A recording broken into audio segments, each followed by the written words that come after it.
Hello industry, Glenn Twiddle here. How you guys going? Hey, welcome to a new season in the GT show. Now you might be wondering, what the hell's the GT show and how is this a new season when I don't remember the first season? Well, here's what I'm thinking. Inspired by my man Gary Vaynerchuk, I'm going to be doing this regularly and I'm going to be answering your questions. Because I get a million questions, and what I normally do is I pick up the phone and I call you guys. Gary Vaynerchuk has been teaching me about how I'm doing it all wrong.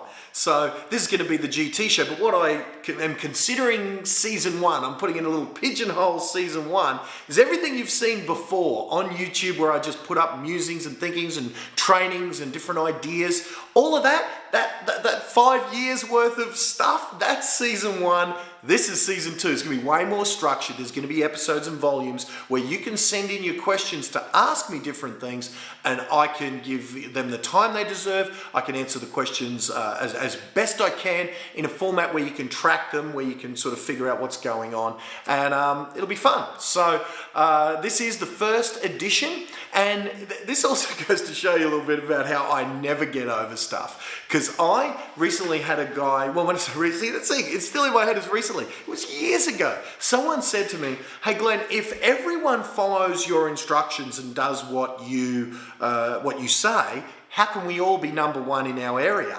Well, the answer is we won't be. There can only be number one.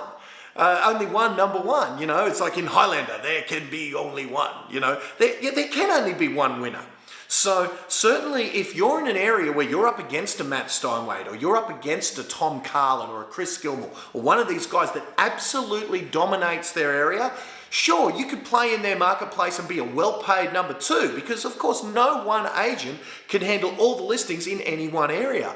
But my advice for you would be, if you're directly up against one of these guys, move 2 or 3 suburbs, just a couple of kilometers away, because the path of least resistance, given the mediocrity that is everywhere else in the industry, that top 1 or 2% that actually do it brilliantly, you may as well move a suburb or 2 away, because the path of least resistance to your success will be not going up against one of them, but going up against those guys, those 2/3 of the industry who don't follow up, the 1/3 of the industry that's not even nice. You know, I remember there was a guy who started with me, it was a couple of years ago now, his name was Dave, down in South Australia, and he actually started in an area, started doing everything that I trained him to do, and there was a guy who had been there, a leading agent for years, for a long time. He moved 2 or 3 suburbs away because he decided that the path of least resistance for his success is not go up against this young gun who's just blitz marketing, who's saturation marketing everywhere,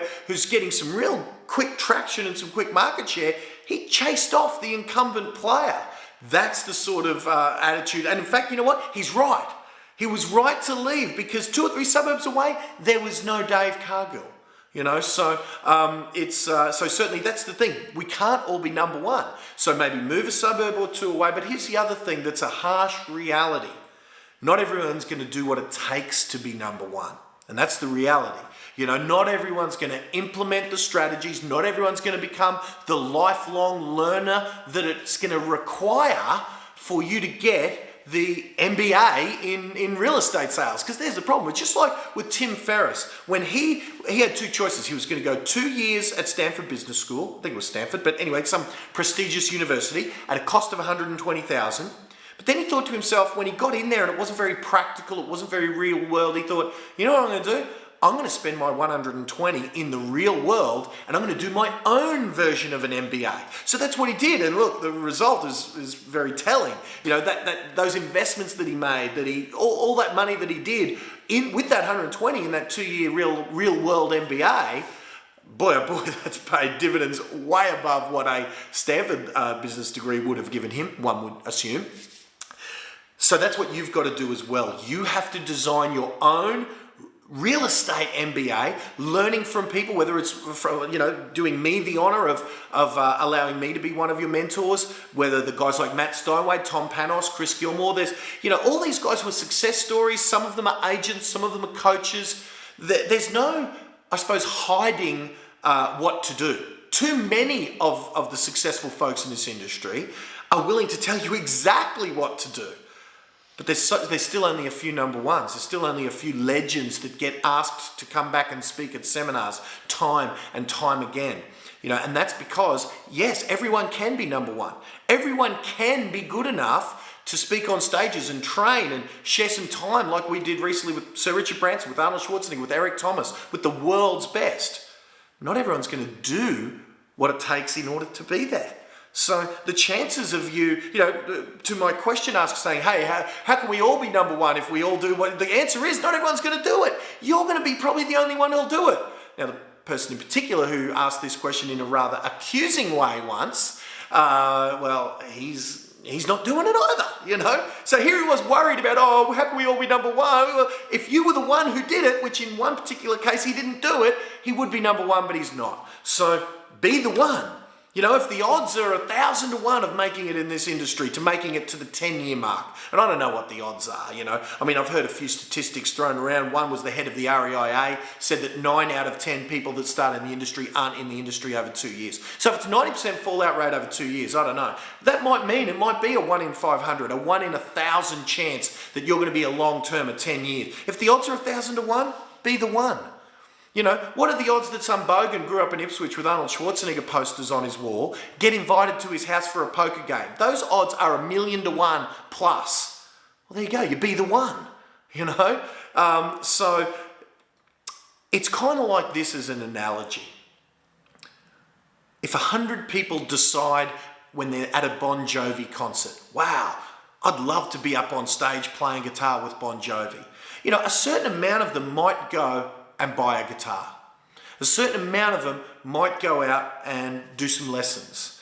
A certain amount, and it's going to go up a pyramid. Everyone who goes sees Bon Jovi, probably at some level has rock star delusions of grandeur. Look, I'm one of them, right? And then a few might want to learn how to play guitar. So everyone would love to be the one that's got thousands of adoring fans hanging out with Bon Jovi if they're at a Bon Jovi concert. Right? Then a few might go and buy a guitar.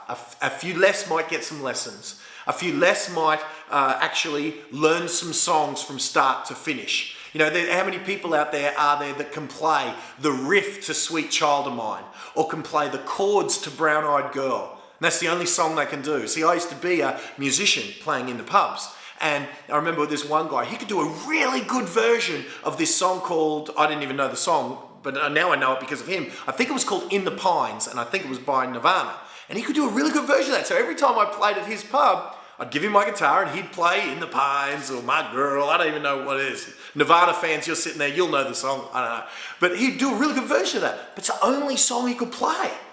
Right? So he learnt just enough to play one song, but he didn't go any further, even though he was quite talented, and he could have gone further. He could have at least gotten to my level where I knew a couple of 100 songs, I was good enough at them to get paid to play. But then that was the level that I stopped. Now, so using this metaphor, guys, I didn't get to be the Matt Steinway of the music industry. I never got to be Bon Jovi. I got good enough, but I wasn't number one, And so it's the same thing. And then so even fewer will go, learn how to play, get the skills required, get the rejections necessary in order to be a famous musician. Like a Savage Garden, I don't know how many times they got rejected, but the legend is they got rejected so many times. Now, you people who are my vintage, Savage Garden, or you've heard of them. Some of the young kids will be going, who? But I tell you, in order to be a rock star, some of these guys had to be rejected just so many times. And they went through pain, they went through effort, they learned their craft. The reality is, most of us who start in real estate, most agents will not learn their craft well enough to be number one. That's the reality. So it's up to you, but here's the difference. Maybe not everyone can be a rock star just by sheer mathematics, but here's the beauty of our industry. The information of what it takes to do to be successful is so omnipresent. There's so many ways, there's so many experts that will tell you exactly how to be successful. Now, you want to take those experts with a grain of salt. Some are genuine experts with a track record where there's some proof that what they are going to tell you about will work to get you to number one. I would recommend going to those folk who have a track record, a trail of success, that there's proof that what they do works, because that's really what we're getting to. Is what you're about to tell me to do going to work for me? Then going forth and doing what's necessary to get you to the top. And the unfortunate thing is many won't. But the good news is if you've sat there and listened to me rave on for 5-10 minutes, whatever this has been, then you may be one of the ones who will. So I look forward to sharing with you maybe some of my philosophies and takes on many of those sorts of questions, but there's the first one, is can we all be number one? Of course not. You know, in real estate, they don't give you a little consolation prize for second place. It's kind of like there's first place and then there's last place. And one person gets first place and everyone else gets equal last. And there's no money for equal last.